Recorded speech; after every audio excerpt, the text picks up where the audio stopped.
Hello everyone and welcome back to the One Stop Co-op Shop. This is Colin and we're going to start quest number 9, The Road to Isengard. Now I just wanted to show you guys on the map, since I have it here, we just completed Helm's Deep, which is right here, and now we take this road to come up to Isengard and find Saruman. And we have our Ents with us. Technically in the story the Ents actually do most of the work before we get there, but there is still a little bit of a verbal battle between Saruman and the Fellowship, so that's what we're going to be doing here. And before we get started, I want to mention a couple things. First and foremost, Chad is someone that's been commenting on the videos as we've been going through this entire saga. He actually has an entire saga playthrough done on Octagon on the Cardboard of the Rings YouTube channel. I highly recommend it. I've only watched the first 2 quests so far, loved every minute of it. He is incredibly knowledgeable about this game, and probably one of my favorite podcasts of all time is the Cardboard of the Rings podcast. It's so fun if you love this game. They have so much knowledge.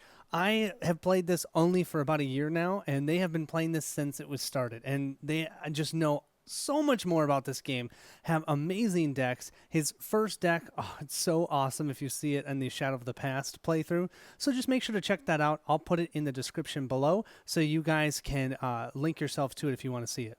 The second item that I want you to know is that I am at the end of this saga playthrough. I have the entire saga in Shrink that I'm going to give away to a lucky winner who's been watching and commenting on these videos. So please continue to watch and comment, and at the end I'll tell you how you can win it, but just letting you know that is going to be coming up. That is 6 boxes that are really hard to find. They are the deluxe boxes, all 6 of them. It does not include the 2 print on demands. I can't find those. They are hard to find. So if I do find them, I'll make sure to include them. But yeah, make sure to be ready for that once we get to the end of the saga campaign, which is probably not going to be until March, somewhere around there would be my guess. So now let's go ahead and jump into actually playing a game, shall we? So we see here we have you're playing the campaign mode. Shuffle Saruman's voice into the encounter deck, so I've already done that. Remove each burden with these icons. Let's go ahead and read the story. The Road to Isengard. The brave men of Rohan paid a high price at the Battle of Helm's Deep, but with the aid of Gandalf and Aragorn and Grimbeorn, the warriors of Theoden won a great victory over the forces of Isengard. The army of Saruman was utterly defeated, and it was time to deal with the treacherous wizard himself. So it was that Gandalf led Aragorn, Theoden, and the riders of his house to Isengard to parley with Saruman.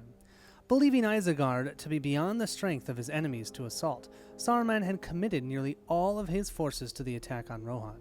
Yet there was an ancient power that the wizard had failed to account for in his schemes. The trees of Fanghorn Forest had suffered much from the axes of Isengard orcs, and the slow-burning anger of the Ents was almost ready to explode. The coming of Aragorn's lost companions to Fanghorn Forest with news of Saruman's treachery was just the spark the Ents needed to rouse them from their inaction. After hearing about Saruman's part in the great events unfolding in the world around them, the leader of the Ents, Treebeard, called an Entmoot to urge his compatriots to war. In their anger, the Ents had the strength to tear down the walls of Isengard and destroy Saruman's war machines. Still, Saruman was a cunning wizard. Even when caught off guard, he had many dangerous powers at his command, especially his voice, which could daunt all but the most strong-willed individuals. All these dangers would have to be faced if the treason of Isengard was to be thwarted. Saruman's army may have been defeated at Helm's Deep, but the wizard's fortress is beyond Rohan's power to capture. However, the Ents of Fanghorn have also suffered great injury because of Saruman and his orcs. They have the strength to break Isengard, but only if they can be roused to attack. We have some setup rules here to set the gates of Isengard, Orthanc, Saruman, and Saruman's staff aside out of play. Add each copy of Ents of Fanghorn to the staging area and shuffle the encounter deck. There are a total of 4 Ents of Fanghorn. I'm going to just read one. They all have the same abilities. It says, while Ent of Fanghorn is in the staging area, it gains a quest action. Exhaust a hero you control to discard the top card of the encounter deck. If the hero's willpower is greater than the discarded card's threat, place 1 resource here. Then, if there are 3 resources here, discard them to take control of the Ent of Fanghorn. Any player may trigger this effect.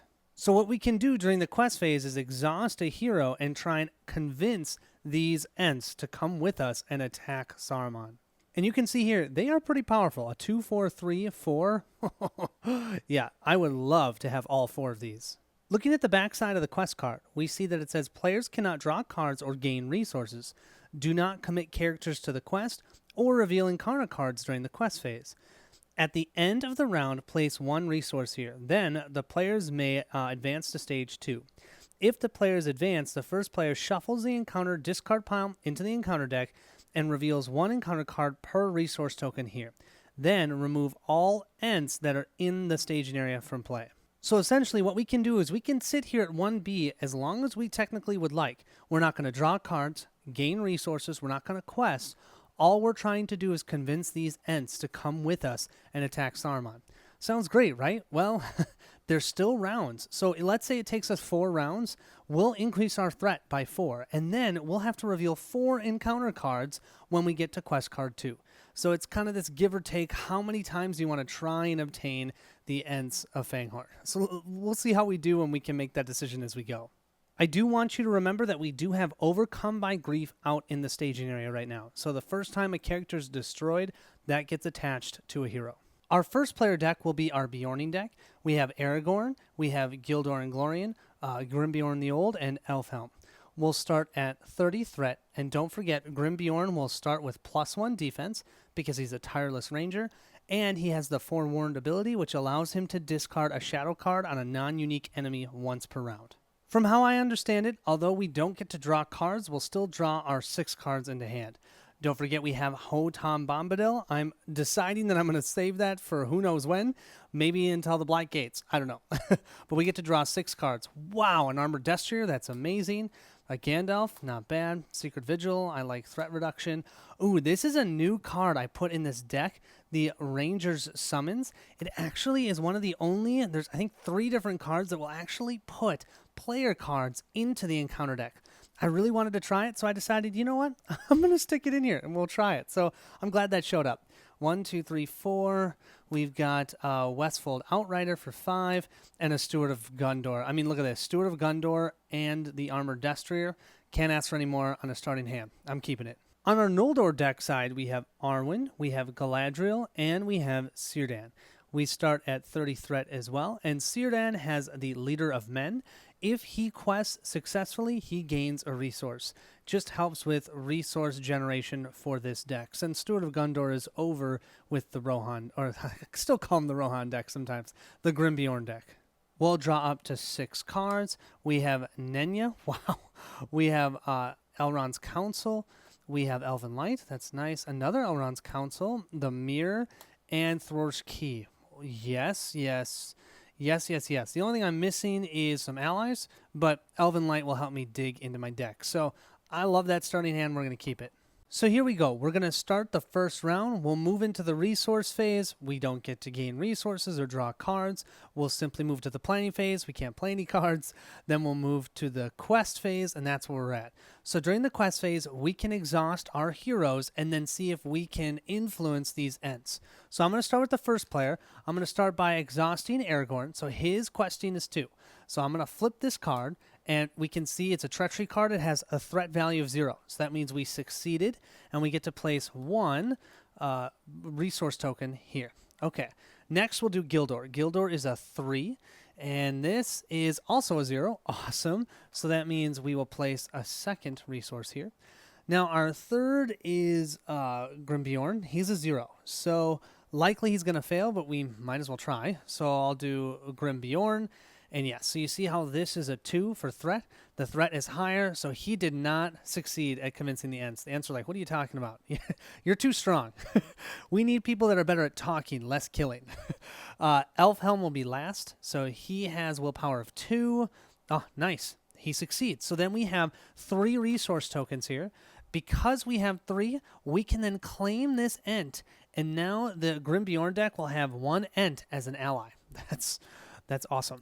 especially because we've got great willpower on the Noldor side, and I was actually not expecting our Grimbjorn deck to be able to actually capture one Ent, or capture, that sounds terrible, but convince the Ent to come with us. So let's start with Círdan's. Círdan's at a 4 for willpower, and that's a 1. Success. Done. Awesome. We'll place 1. Then we've got Glorfindel. She's also a 4. Yes. And then we've got Arwen, who is a 3. And that's a 2. Sweet. Okay. So that means we've now obtained 2 Ents, 1 on each side. So now the question becomes, do we want to try and last another round and see if we can get all 4 Ents or not? I don't know. I kind of think so. Why not? I mean, we did so well that time. Let's do it. So I'm going to place this resource token onto the quest card. That means now we have to, at a minimum, reveal 1 card when we decide to end this quest, the quest card 1. So we'll increase threat of each deck to 31. And now Aragorn will move over to the Noldor deck. And we'll do the same thing. So we don't gain any resources. We don't get to draw any cards. Let's start with Aragorn. So Aragorn is at a 2. And let's see. We have an X. X is the number of players in the game. We failed. X is the number of players. That's 2. We have to beat it. We can't just equal it. So Aragorn couldn't convince the Ents. We'll then do Arwen. Arwen is at a 3. And we have a 1. Great. So that should be 1 resource. Then we've got Galadriel. Galadriel's a 4. Perfect. That's a second one. And Círdan is a 4. Come on. Nice. Okay, so we just convinced this Ent to come with us. Then we might as well try the last one. We'll do Gildor. Gildor's a 3 for willpower. That's a 2. Awesome. Grimbjorn's a 0. I mean, there's, well, let's see, a 0. Oh, that's amazing. Even Grimbjorn. And then Elfhelm, that's a 0 too. Wow, we have gained all 4 Ents to hang out with us. They are coming with us to take on Saruman. I can honestly say I was definitely not expecting that, you guys. Wow. So we'll place our second resource. We're going to decide to move on to the next quest card. But first, we do have to increase our threats. So we're at 32. Aragorn is going to go back to the Grimbjorn deck. And now what we have to do is we have to reveal 2 cards from the encounter deck, and then we can start with quest card 2. Our first card will be Surge. Wonderful. Exhaust each damaged character until the end of the combat phase. Treat each damaged character's text box as if it were blank. Yeah, it's not going to do anything, but it surges anyways. So we still surge into a Lieutenant of Orthanc. After it attacks and destroys a character, that character's controller discards 1 random card from their hand. Yeah, you're going to see a lot of card discarding in this one. Ugh. Okay, and then we have, while the Ring of Wall of Isengard is in the staging area, it gains, after any amount of damage is healed from a character, its owner discards 1 card from its hand. And to travel there, each player discards 1 random card. Wonderful. To Isengard be ringed and barred with doors of stone. To Isengard be strong and hard, as cold as stone and bar as bone. We go to war, to hew the stone and break the door. For bowl and bow are burning out, the furnace roars, we go to war! The power of Saruman must be broken and the fortress of Isengard destroyed. Thank you, Treebeard, for that wonderful rendition. When revealed, make Gates of Isengard the active location, add Saruman and Orthanc to the staging area. Here we have the Gates of Isengard. This is our active location, so you don't have to worry about the threat right now. We only need 1 progress to get through it. It is immune to player card effects. When Gates of Isengard is explored, each player searches the encounter deck and discard pile for an enemy and puts it into play, engage with them. Then we have 2 of the more annoying cards in this quest. We have Orthanc and we have Saruman. Why I say it's annoying, immune to player card effects, fine, I understand that. But while Orthanc is in the staging area, it gains. After the player's quest successfully, the first player looks at the top 3 cards of the encounter deck, reveals 1, and discards the others.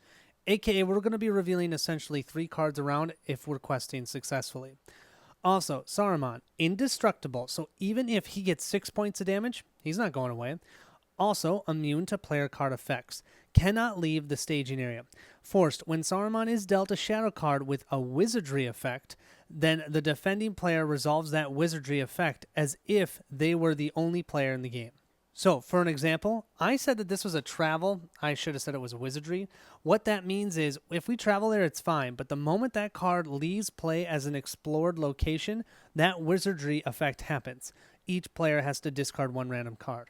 So if this was his shadow card, normally you'd say, hey, no shadow effect. Nope. If it's got wizardry on it, it will still happen. And how it says each player, it's just the current player that it happens to instead of each player, whoever the Saruman is attacking. Just so you understand, we have 3, 4, 5, 6, 7, 8, 9, 10, 11 total threat in the staging area already. Yay! We may have 11 threat in the staging area, but don't forget, we have 4 Ents of Fanghorn with us, 2 on each side. That's pretty good. So we'll go ahead and draw cards up. We've already generated resources. The Bjorning deck grabs a sneak attack, and then the Noldor deck, we get to draw 2 thanks to Círdan, and both of these are great. Northern Tracker or Aether Swordsman. I feel like I got to keep the Aether Swordsman because they work so well together, and if I discard them, it's just going to make them not as effective. So we'll put the Aether Swordsman into our hand. I almost forgot to show you guys the backside of Quest Card 2. Sorry about that. First of all, you can see here, we need no progress. So technically, we're not even looking to get progress on this quest card. The players cannot travel to Orthanc. Of course, I can't get it out of there. Forced, after a non-unique location is explored, place 1 damage here. Then, if there's 5 damage here, we can advance to stage 3A.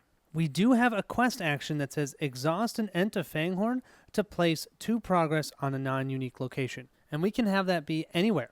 That can be in the staging area, that could be the active location. So that is nice. We can use them that way, but they have 4 attack too. So sometimes that's nice. And 3 defense. So yeah, we got to make decisions on how we want to use them. Moving into the planning phase, I think for our Bjorning deck, we're going to use our 2 leadership resources to play the Steward of Gondor. We're then going to immediately exhaust it, so we have 2 more of the red resources, the tactics. Use 1 of them for Secret Vigil. We're going to put that Secret Vigil onto the Lieutenant of Orthanc, just because we had to increase our threat by 2 already, so hopefully this can reduce us by 3 when we kill him. For our Noldor deck, the first thing we're going to do is discard Elven Light that's in our hand so we can generate 1 resource, and let's put that on to Galadriel.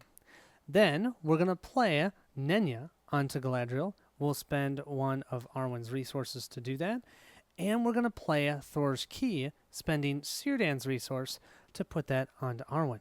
That way if any of those terrible locations come out, we can blank out its text. We'll then go ahead and spend 1 of Galadriel's resources to put Elven Light back into our hand, and we'll draw the top card of our deck, and we have another Thor's Key. Great. Now I want you to notice something. Thor's Key, I'd love to have multiples of them out, but you can see it's a unique card. So not only can we not have multiples out, we have to fully quest through or somehow get rid of that location that we have it attached to before we can put another one out. So they're great, but they're also kind of annoying that way. And then finally, I think I'm going to put the Mirror of Galadriel out on to Galadriel, but I'm not going to use it yet. I don't want to discard some of the cards that are in my hand, and I can't guarantee that I won't. So I am just going to hold it there. We have a total of 10 threat out in the staging area. We subtract 1 thanks to that Secret Vigil. So we're going to go ahead and quest with Elfhelm for 2, Gildor for 5, and Aragorn for 7. We're going to leave our 2 Ents because if we do quest successfully, we're going to have an enemy engage with us. That way we can hopefully defend and maybe even kill one, which would be nice. I could also exhaust 1 to get rid of this ring wall of Isengard, but I'm not willing to discard a card from our hands just yet. I have too many good cards. Give me a round or 2 and I'll probably do that. Although to be honest, I'm never going to want to do that. But you got to do what you got to do. With that 7, we'll add 4 for 11 and 3 for 14. We can always add Galadriel later, but hey, if we don't need her, then I can use her ability. So right now it is 14 to 10. Our first card is for our Bjorning deck, and we have Peril and Surge. When revealed, put the topmost enemy in the encounter discard pile into play engage with you. There isn't one. We just started, so we'll just discard that and draw the next one. We have, I don't like this one, the Steaming Vent. It says, after players are committed to the quest, he deals 1 damage to each questing character. So we're definitely going to need to get that out of here. And that added 3 threat. This second one is for the Noldor deck. And we have Grima. Of course we have Grima. Look at Grima's engagement cost. 1. Doomed 2, so we're each going to get knocked up here. So we're going to be at 34 for each of us for our threat. Man. After Grima attacks a player, that player shuffles Grima back into the encounter deck and reveals an encounter card. Gross. Our total threat in the staging area is 3, 6, 7, 8, 9, 10, 11, 12, 13, 14, 15, 16. We quested for a total of 14, so right now we're not winning it. What I'm going to do is actually play the 2 Elrond Councils into my hand. From my hand, their actions. Since we have a unique Noldor character, we can increase the willpower of one of our characters by 1. We'll do it by 2 since we have 2 of them, and we'll reduce our threat by 6. 1, 2, 3, 4, 5, 6, and we go to 28. That's great. That makes us tie in total. That means we don't progress through our location that's out there, but that's actually okay because then we don't have to worry about encountering an enemy. So I'm all right with it. This means that we did quest successfully, though, so we will have to reveal another encounter card. However, before doing that, Círdan does generate 1 blue resource. Because Orthanc is out in the staging area, we have to draw 3 cards, look at 1, reveal it and use it and discard the other 2. X is 1 greater than the number of players in the game. I hate this one. I really don't like this one. I think we're going to do this one. It says, when revealed, assign X damage among characters committed to the quest. X is 1 more than the number of players in the game. So we have to do a total of 3 points of damage. The characters have to be committed to the quest, so we'll have Aragorn, Gildor, and Elfhelm. We'll skip the travel phase because we can't travel anywhere. We still have an active location. We do have 2 enemies that we can engage. We have Saruman, but we can't engage him. So I'm going to have the Noldor deck engage Grima, and then I'm going to have the Grimbjorn deck engage this Lieutenant of Orthanc. Moving into the combat phase, we'll go ahead and place shadow cards, 1 on each enemy. We will defend with Grimbjorn. So Grimbjorn will defend. He has 4 defense. This lieutenant has 4 attack. Oh, we've got Forewarned. He's not unique. So we will use Forewarned, discard the shadow card. Doesn't do anything. He attacks for 4, does nothing to Grimbjorn. Grimbjorn is not going to attack back since we have 2 Ents of Fanghorn that attack for 8. So why would we? Over here on the Noldor deck side, we'll go ahead and exhaust the Ent of Fanghorn so that we can defend against Grima. He's attacking for 2. He has no shadow effect, and then his stupid force comes into play. I'd love to just kill him. So after he attacks, that player shuffles him back into the encounter deck and reveals an encounter card. So I'll just grab him. I'll put him into the deck. It's so annoying. He just loves to keep coming back. It's wonderful when you can get rid of him as like a discarded shadow or something like that. And we have Saga, and this does have archery, and it does have a when revealed. Discard 1 card from your hand, and it gets plus X threat. The X threat doesn't matter. It's only until the end of the round. But we will have to discard one of our 3 cards here. Please don't be the Aether Swordsman. Please don't be the Aether Swordsman. Let's do this one. It's Thror's Key. Oh, well, at least it's not the Aether Swordsman. We now have that Lieutenant. Let's go ahead and use both Ents of Fanghorn. They will attack for 8. He's got 5 health plus 3 shield. That's exactly 8. He is toast. And we'll each reduce our threat by 3. 1, 2, 3. So the Grimbjorn deck is at 31. And then the Noldor deck, 1, 2, 3, is at 25. That's awesome. I don't want to forget to use Galadriel since we didn't use her to quest. We'll reduce the threat of the Grimbjorn deck to 30, and we'll let them draw a card, and they have another sneak attack. We'll end the round by increasing threat back up, 31 and 26. We'll then draw cards. The Bjorning deck will draw another Steward of Gondor, and then the Noldor deck will draw 2 cards, and we get to keep 1. Elven Light or Warden of Healing, that's a hard choice. We'll keep the Warden of Healing. To start off this round, let's go ahead and discard Elven Light. We'll generate another resource for Galadriel. I'm not even going to pull it out because we'll immediately use it to put out a Warden of Healing. So both resources are gone. We'll then spend one of Círdan's resources to go ahead and bring Elven Light back into our hand so we can draw a card. And we have Galadriel's Handmaiden. And then let's spend Arwen's resource to bring back the other Elven Light so we can draw another card. I'm really looking for my my harp here. And we've got another Thror's Key. Okay, we have all 3 Thror's Keys. For our Bjorning deck, we'll use both of our leadership resources for our Armored Destroyer. That will go on to Grimbjorn and give him +1 attack. Once we can get him to be a leadership hero, he'll get +1 defense. We have the Westfold Outrider. We'll use 2 out of the 5 resources from Grimbjorn to put him out, just to help us with attacking, or maybe even potentially helping out the Noldor deck if we need. Moving ourselves to the quest phase, what we're going to do is before committing anyone to the quest, we're going to take an action, and we're going to exhaust both Ents of Fanghorn from our Grimbjorn deck so we can place 4 progress on the Steaming Vents. That will complete this location. It's the first of 5 that we need to be completed to be able to move to quest card 3. So I'll put 1 damage on the active quest card. But now, since this card is leaving play, we have to do the wizardry effect. Assign X damage among characters in play. X is 1 more than the number of players, so that is 3. What's nice about this one is it's just about characters in play, so we'll put 1 on the Ents of Fanghorn here, 1 on the Ents of Fanghorn here, and 1 on the Ents of Fanghorn over on the Noldor side. For questing on the Noldor side, we'll go 2 plus 4 is 6, plus 3 is 9. We'll start with 9 with the potential of adding 4. We'll add our 5 over here. That puts us at 14 to a total of 9 in the staging area. Our first encounter card is for our Noldor deck, and we have the Plane of Isengard. X is the number of players in the game. While Plane of Isengard is in the staging area, archery damage must be assigned to allies if able. Ugh.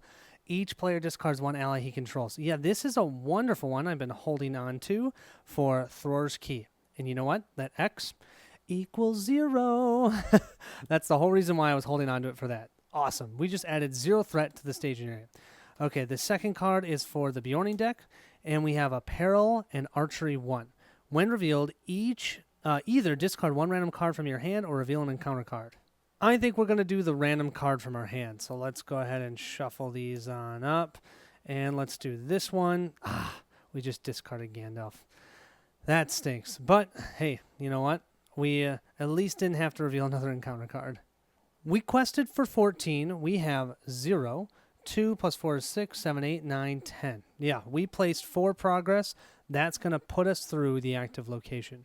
Our active location says, when the Gates of Isengard is explored, each player searches the encounter deck and discard pile for an enemy, puts it into play engaged with him, and shuffles the encounter deck.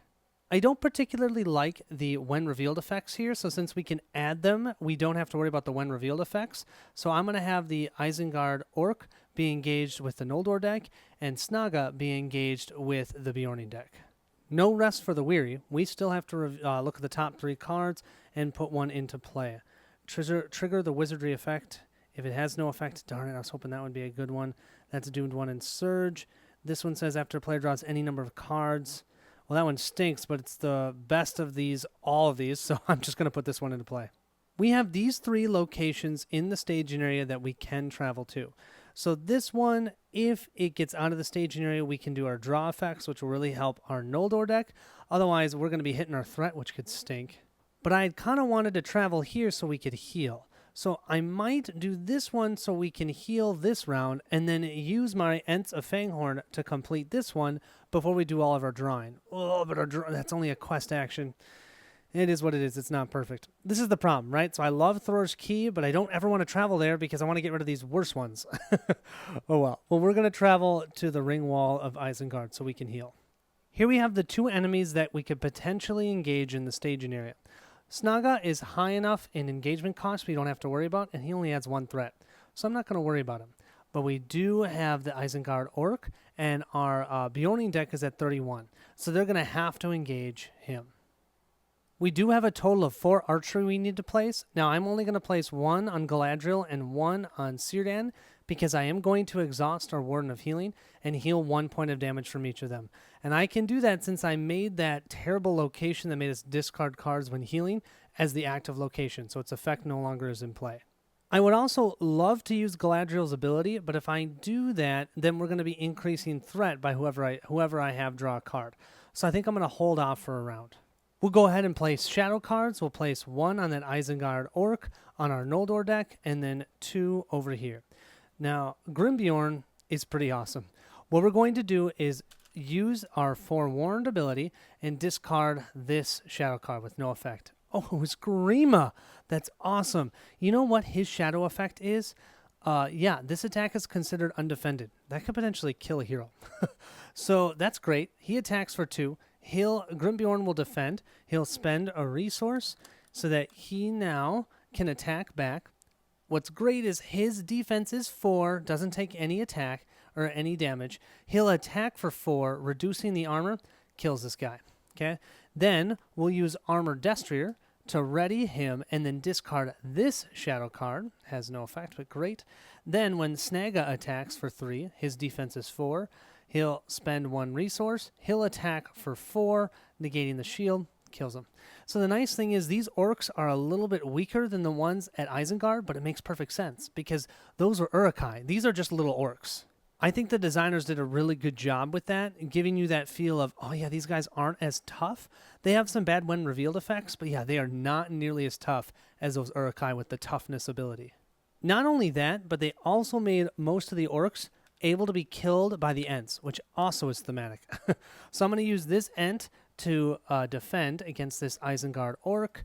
It has an effect, deal 1 damage to the defending character. Oh, probably hit him with an arrow that had fire on it. Well, that made this Ent pissed. So this Ent will then go ahead and attack this Isengard Uruk for 4, 1 armor, 3 health, gone. With that, let's go ahead and end the round. We'll move up to 27 threat for our Noldor deck and 32 threat for our Grimbjorn deck. We have generated our resources. Let's go ahead and draw cards. We have a Bjorning Skin Changer, sweet, and our 2 cards for our Noldor deck. We have an Ither Swordsman and a Test of Will. Really? I think we got to go with the Ither Swordsman. I mean, I got 3 Test of Wills, but now I got 2 Ither Swordsmen in my hand. Sweet.